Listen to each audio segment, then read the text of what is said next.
Certains vont le prendre comme un aveu de soutien, alors que pas du tout. Depuis le début, le début de ce joyeux marasme qui m'arrange beaucoup, à partir du moment où le président de la République a décidé de dissoudre l'Assemblée nationale, je l'ai toujours dit, j'ai été impressionné par la capacité de la gauche à se coaliser aussi rapidement, de manière aussi efficace.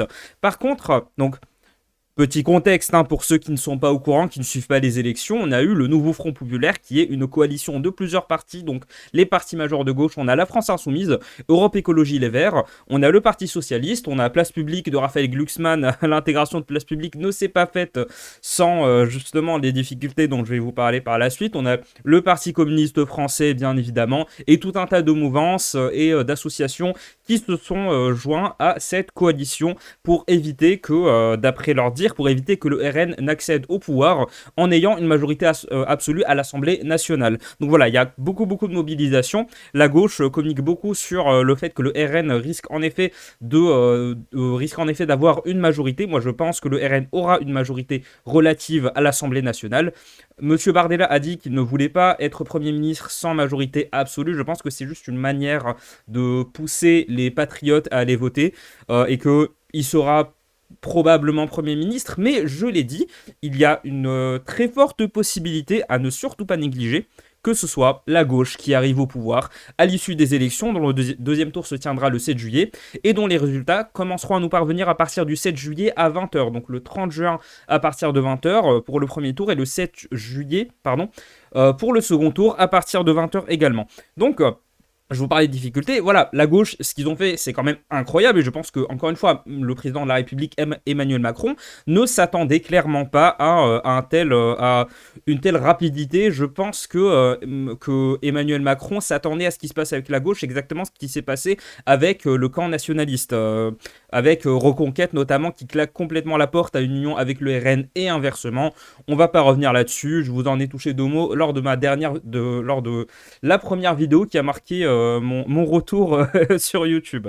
Alors, donc on a pas mal de difficultés quand même, et la grosse difficulté, c'est le sujet de cette vidéo. Au final, si jamais la gauche, si jamais la gauche arrive à accéder au pouvoir, notez que je dis la gauche et je ne dis pas extrême gauche, parce que extrême gauche, pour qualifier un parti où la majorité des formations sont quand même plutôt modérées, faut y aller.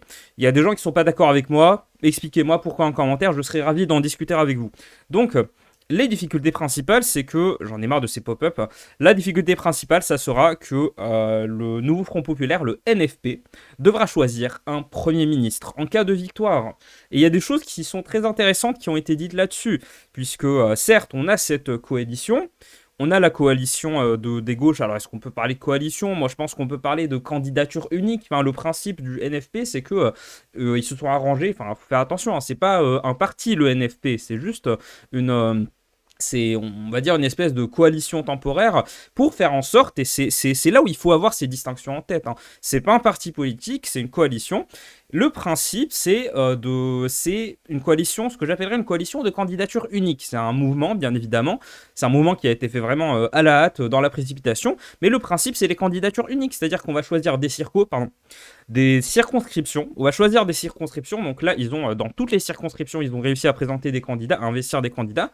En gros, dans ces circonscriptions-là, on a, par exemple, et les filles et les écolos. Ils vont, à la place de présenter deux candidats distincts, en raison de potentielles différences idéologiques, ils vont présenter un seul candidat pour concentrer les votes vers ce candidat-là et éviter que ça soit leurs adversaires qui n'obtiennent les circonscriptions en question.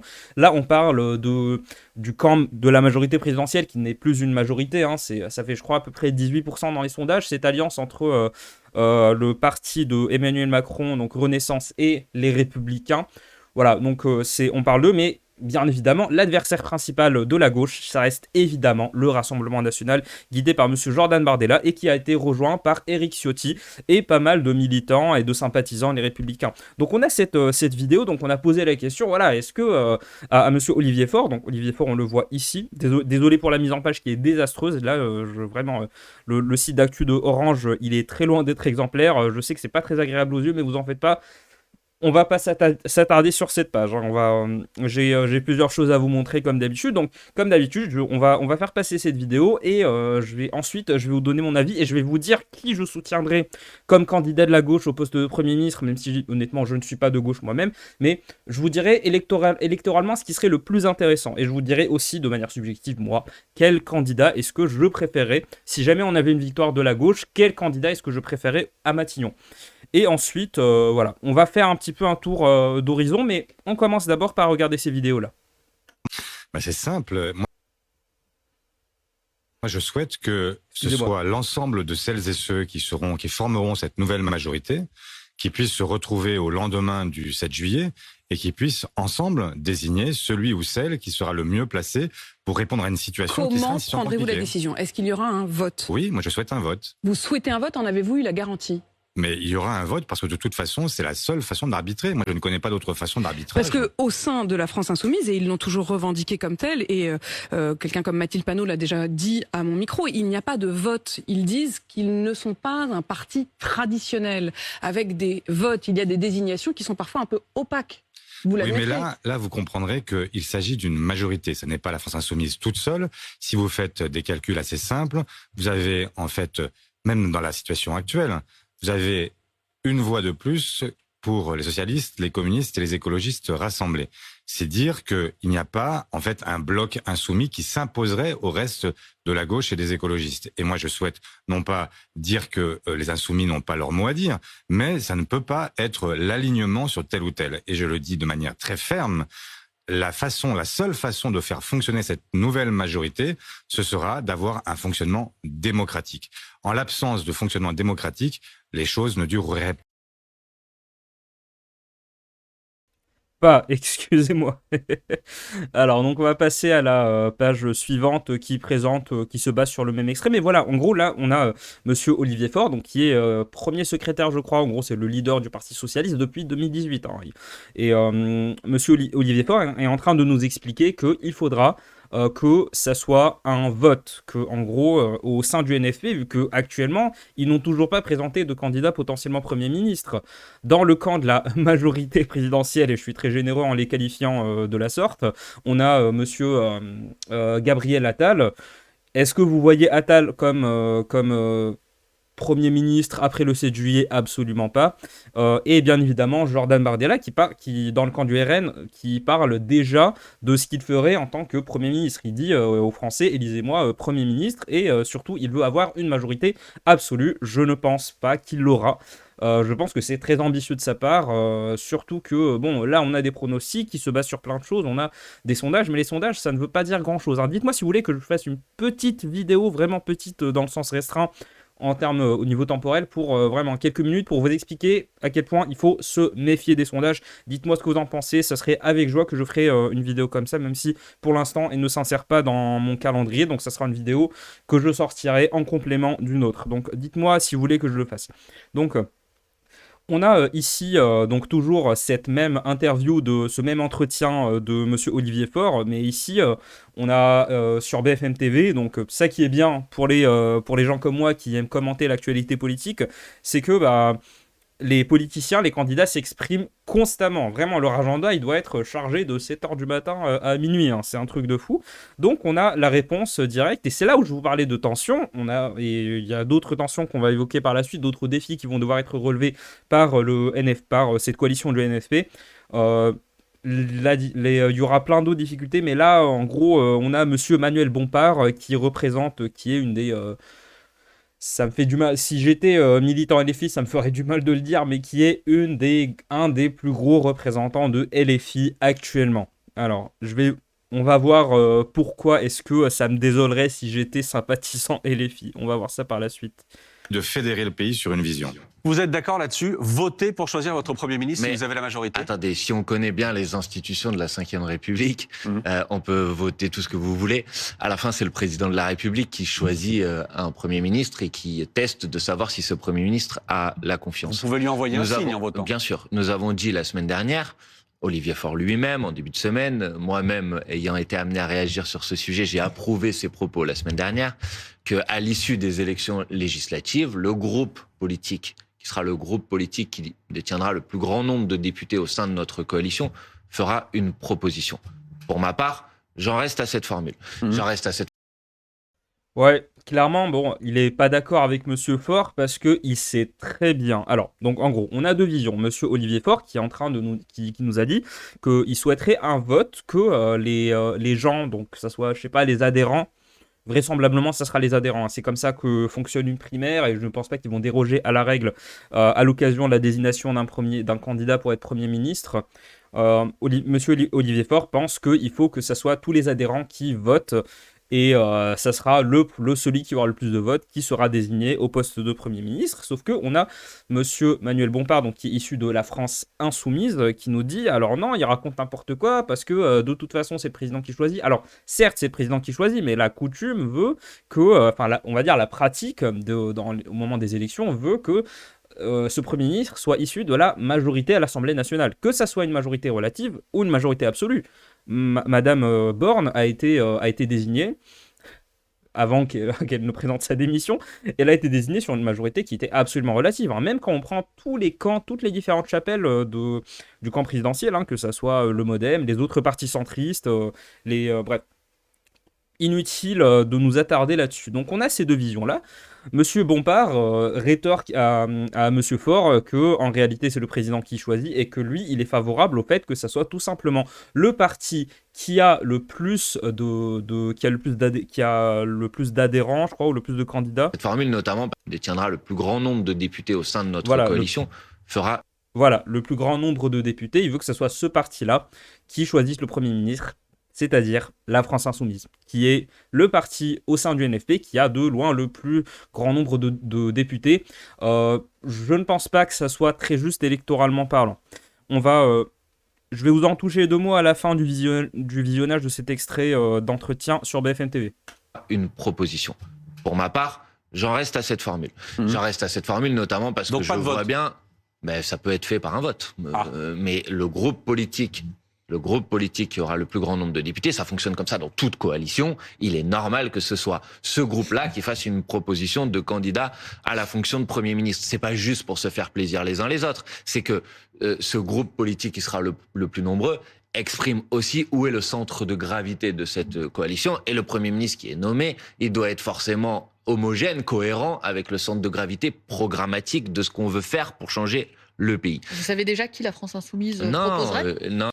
Alors, je conseillerais à Monsieur Bompard de faire très attention. Là, son stagiaire, je pense qu'il a recruté un stagiaire en respo communication.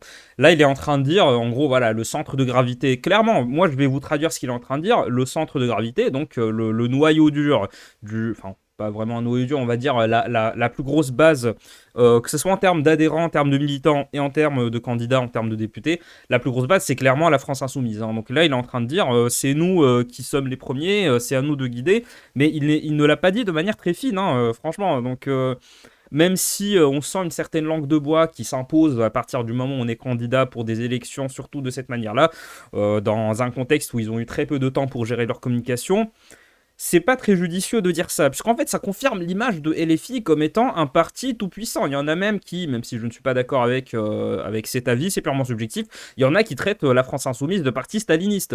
Mais c'est une manière de dire que, bon, je suis pas d'accord avec cette idée de stalinisme, hein, faut pas déconner non plus.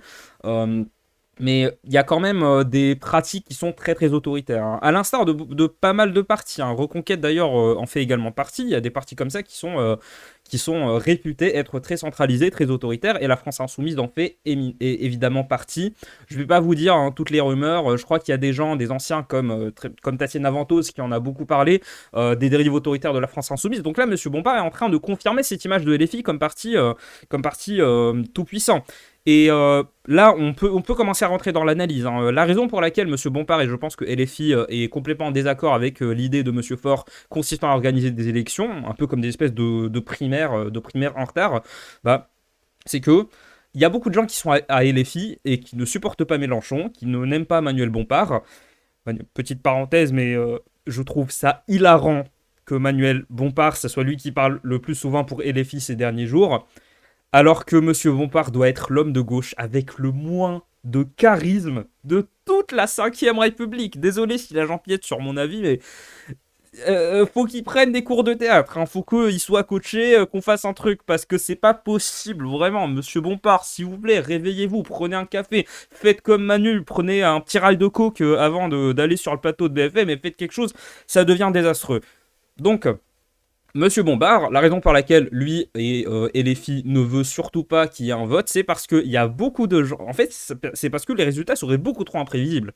Il y a des gens qui sont adhérents à LFI, et pourtant, ils ne vont pas voter pour quelqu'un de LFI. Ça va être des gens soit plus modérés qui vont alors voter plus modérés, donc qui vont voter pour quelqu'un comme Faure, voire même Roussel, ou alors ça peut même être des gens qui sont dans la branche droite de LFI, qui ne se reconnaissent plus dans les idées, mais qui restent à LFI par intérêt purement électoral, qui vont voter pour Roussel. Roussel, aujourd'hui, qui est qualifié de aile droite du nouveau Front Populaire, pardon. Et je suis assez d'accord avec ce positionnement-là. Donc, Monsieur Bompard nous dit, voilà, il faut que ça soit la France Insoumise directement. Il faut que ça soit la France Insoumise qui choisisse un candidat, parce que ce n'est pas sûr, même si la France Insoumise c'est le plus gros parti du nouveau Front Populaire, ce n'est pas du tout sûr que ça va être un candidat LFI qui va être choisi. Surtout, il y a beaucoup de gens à LFI qui détestent Mélenchon, mais qui ne l'ouvrent surtout pas, parce que regardez ce qui se passe... thème d'une future vidéo, regardez ce qui se passe quand on critique trop le chef, on finit par être écarté au profit de gens qui n'ont jamais tenu de mandat.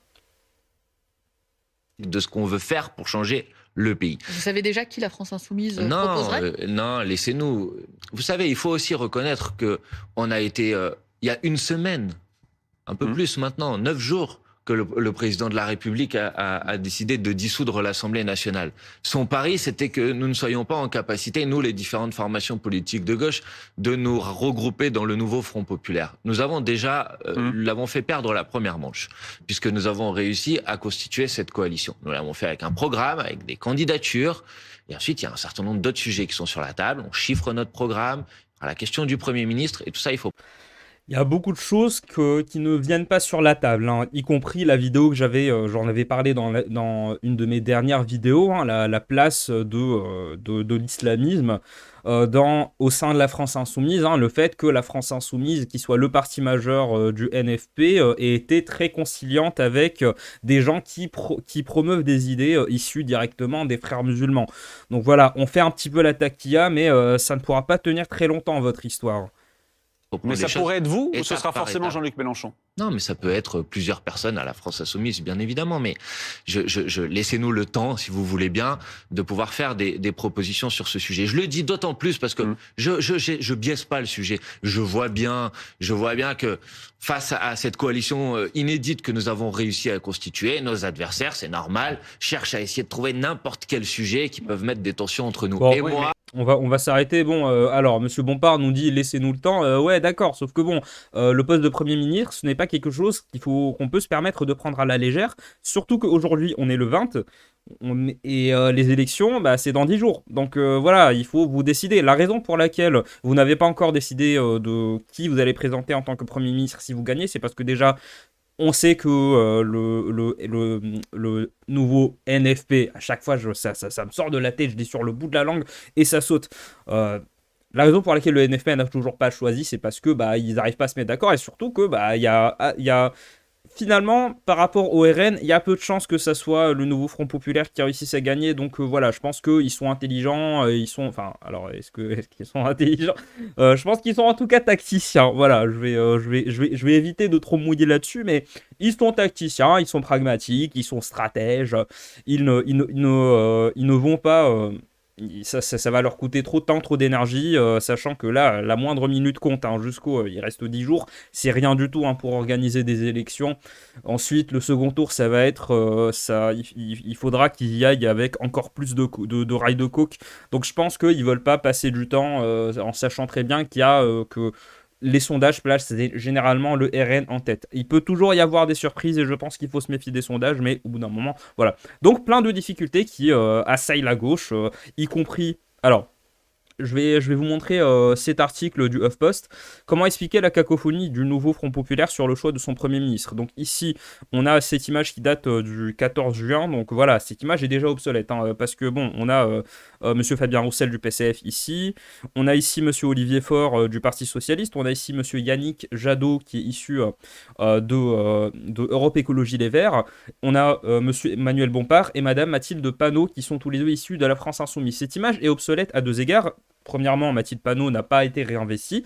Elle s'est présentée, mais comme elle était trop critique envers monsieur Jean-Luc Mélenchon, eh bien, elle a été écartée au profit. Je crois que Mathilde Panot, c'était quelqu'un de... Elle a été remplacée par une candidate syndicaliste. Bref, thème d'une future vidéo, c'est à vérifier. Ne prenez pas ce que je vous dis au pied de la lettre.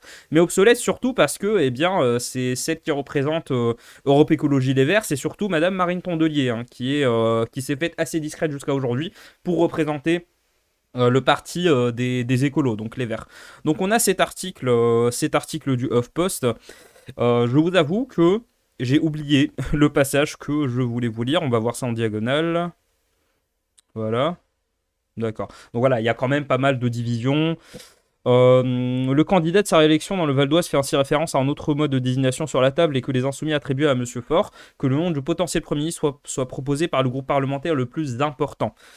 Alors... Jean-Luc Mélenchon est le premier attribué à la formule à Olivier Faure. On va rester à la formule que propose Monsieur Faure, qu'il a proposé sur un plateau, indique-t-il. Le fondateur de LFI qui refuse de s'exclure sans vouloir s'imposer. Nuance néanmoins, propose n'égale pas impose. Il faut qu'il y ait une discussion. D'accord. Vous ne pouvez pas dire il faut qu'il y ait une discussion quand vous avez un de vos plus hauts responsables, donc Monsieur Bompard, qui dit au final ça va être à nous de décider et quelque part il est en train de dire il n'y aura pas de discussion parce que poser des conditions comme ça, c'est comme il l'a dit sur le plateau de BFM TV. Excusez-moi, poser des conditions comme ça, c'est clairement une manière de dire directement c'est nous qui allons choisir, les autres n'auront pas leur mot à dire là-dessus, parce que la difficulté aussi de LFI, c'est que ça a été un parti très centralisé, autoritaire, je pense qu'on peut le dire, qui gravite autour du chef, où on discute très peu d'idéologie, on discute surtout de tout ce qui est électoral. Donc la difficulté, c'est que LFI, avec ce mode, c'est la raison pour laquelle LFI a été, même si LFI n'a jamais vraiment été en marge, mais ils ont quand même été, ils ont alimenté pas mal de controverses à gauche. C'est parce que, voilà, et les filles, ils sont pas très très démocratiques. Mais moi, je pense... Alors, là, on va revenir dessus. Là, dernière petite chose, on va voir cette vidéo de Monsieur Fabien Roussel qui s'exprime par rapport au fait que le NFP ait investi Monsieur Raphaël Arnaud, militant antifasciste fiché S, dans la première circonscription du Vaucluse. Brice évoquait...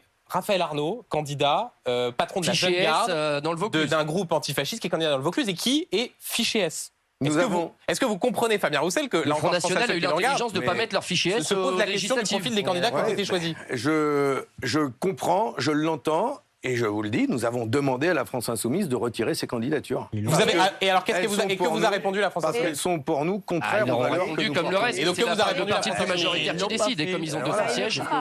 Et si elle refuse, qu'est-ce que vous allez faire?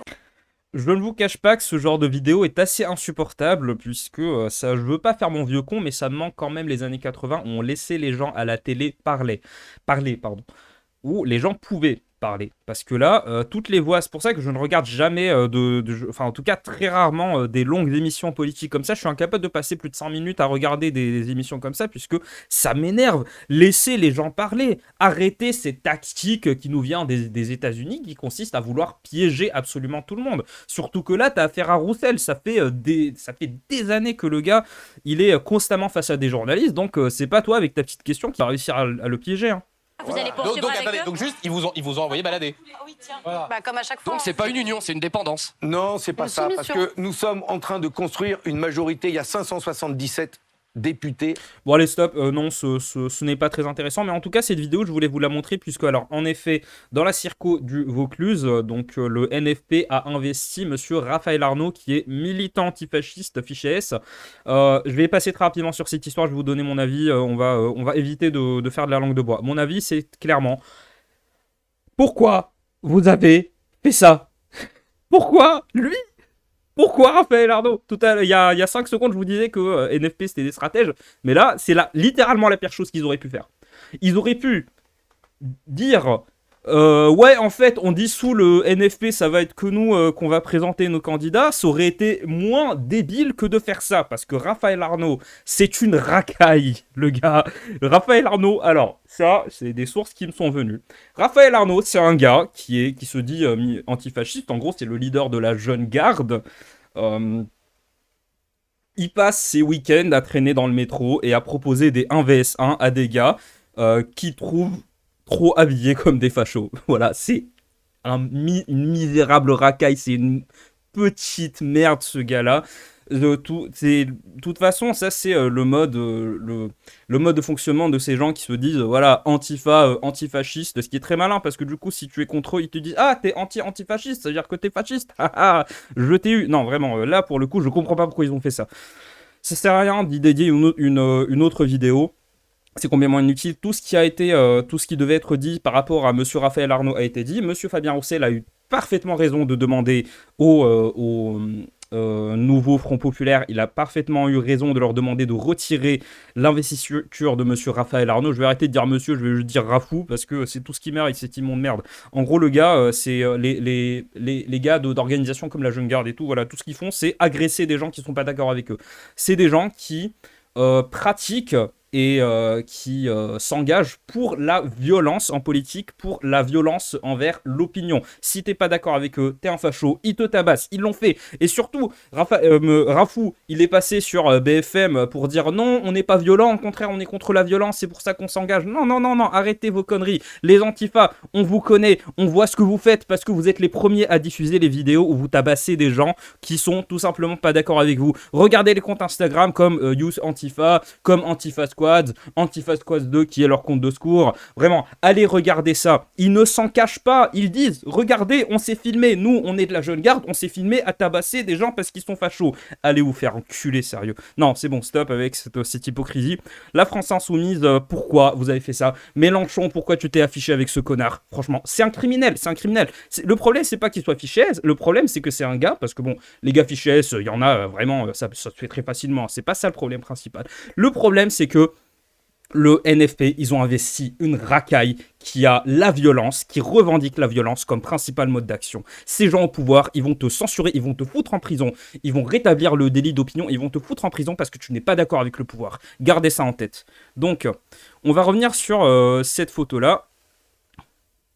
Voilà, donc qui parmi ces joyeux lurons je verrai comme Premier ministre? Alors, moi je pense, alors mon avis bien évidemment c'est Fabien Roussel, et ça c'est Fabien Roussel, alors ce qui est complètement contradictoire, sachant que moi, bon, les gens qui connaissent mes idées vont être surpris. Bon, Roussel, on va dire que c'est pas que c'est le moins pire Roussel, c'est que moi, c'est celui que je préfère. Enfin, le gars, voilà, il s'est tourné, il a compris que l'erreur de la gauche, ça a été de se détourner des classes populaires. Donc, le gars, il a axé sa communication, alors que, bon, le gars, lui, il est riche, hein, clairement, il a un salaire très confortable, mais il s'est tourné vers les classes populaires. Il a essayé de récupérer les classes populaires. Il essaie toujours de le faire, et mon admiration, il a en tout cas mon admiration, mais Fabien Roussel est beaucoup trop controversé à gauche. Celui que je verrais, donc qui serait électoralement le plus intéressant, c'est clairement Olivier Faure. Donc le premier secrétaire du Parti Socialiste. Pourquoi lui? Pas parce que je le porte dans mon cœur, non, parce que déjà, il a la posture d'un Premier ministre, il a été cadre dirigeant d'entreprise, on n'a pas plus d'informations là-dessus, mais voilà, il est passé par le secteur privé, donc il sait comment parler au patron, il se tient bien.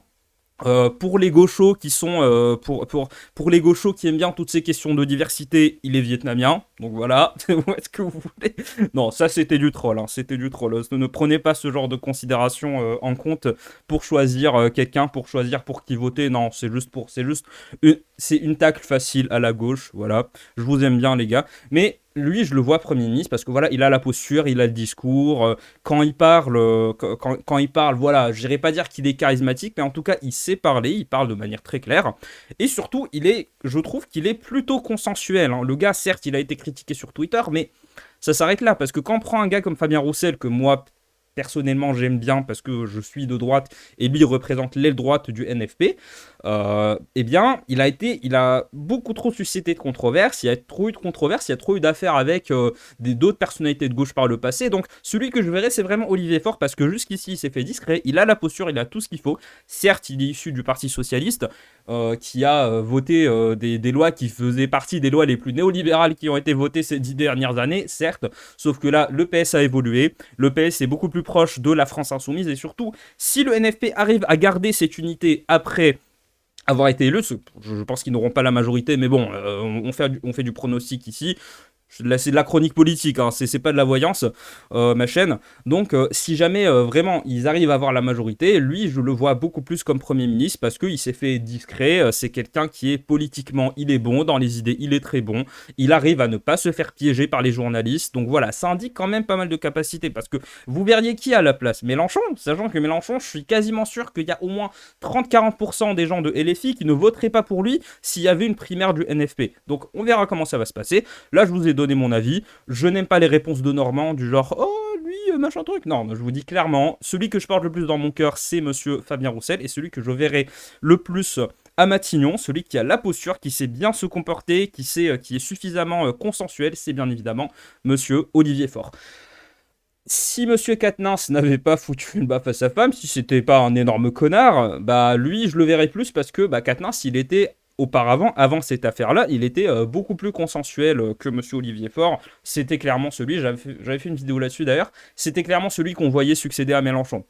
Aujourd'hui, celui qu'on voit plus succéder à Mélenchon, enfin moi je pense celui qui va succéder à Mélenchon, ça va être monsieur Olivier Lecoq, qui a remplacé monsieur Quatennens dans la première Circo du Nord, je crois, que j'ai croisé pas mal de fois, parce que quand moi j'étais en première année à Sciences Po Lille, lui il était en deuxième année. On s'est jamais parlé, je crois, peut-être dans une soirée ou je sais pas quoi, mais on s'est jamais parlé, mais je le voyais, il venait dans les assemblées générales et tout, à l'époque où j'étais de gauche. Bref, voilà. Donc...